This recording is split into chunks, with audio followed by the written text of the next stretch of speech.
Hi, my name is William Pittenger,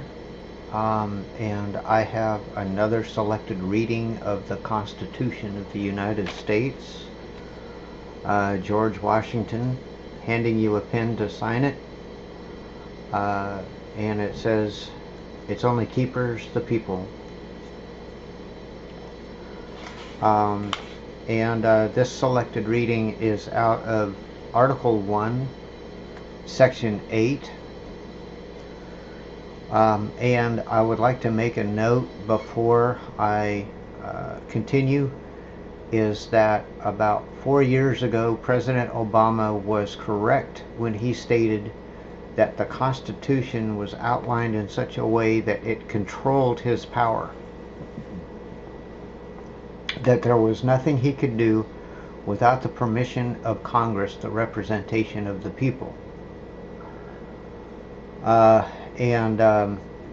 that was when he was disgusted at the finding that his hands were tied. And over the last year or two, there have been several things that he had been trying to do through executive order single-handedly by moving around Congress or completely ignoring the wishes of the representation of the congressional body. I think it's important that Article 1, Section 8 be understood. That nowhere in this section is the president mentioned. So here it is, the Constitution of the United States, Article 1, Section 8. The Congress shall have power to lay and collect taxes, duties, imposts, and excises, to pay the debts and provide for the common defense and general welfare of the United States. But all duties, imposts, and excises shall be uniform throughout the United States. To borrow money on the credit of the United States, to regulate commerce with foreign nations and among the several states, and with the Indian tribes, to establish a uniform rule of naturalization and uniform laws on the subject of bankruptcies throughout the United States, to coin money, regulate the value thereof and of foreign coin, and fix the standards of weights and measures, to provide for the punishment of counterfeiting the securities and current coin of the United States, to establish post offices and post roads, to promote the progress of science and useful arts by securing for limited times to authors and inventors the exclusive right to their respective writings and discoveries, to constitute tribunals inferior to the Supreme Court,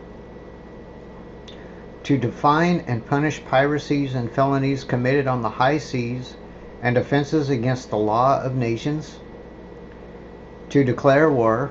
grant letters of marque and reprisal, and to make rules concerning captures on land and water, to raise and support armies, but no appropriation of money to that use shall be for a longer term than 2 years, to provide and maintain a navy, to make rules for the government and regulation of the land and naval forces, to provide for calling forth the militia to execute the laws of the Union, suppress insurrections, and repel invasions, to provide for organizing, arming, and disciplining the militia, and for governing such part of them as may be employed in the service of the United States, reserving to the states respectively the appointment of the officers and the authority of training the militia according to the discipline prescribed by Congress, to exercise exclusive legislation in all cases whatsoever over such district, not exceeding 10 miles square, as may, by cession of particular states and the acceptance of Congress, become the seat of the government of the United States, and to exercise like authority over all places purchased by the consent of the legislature of the state in which the same shall be, for the erection of forts, magazines, arsenals, dockyards, and other needful buildings, and to make all laws which shall be necessary and proper for carrying into execution the foregoing powers and all other powers vested in this Constitution in the government of the United States or in any department or officer thereof. Section 10, the last paragraph.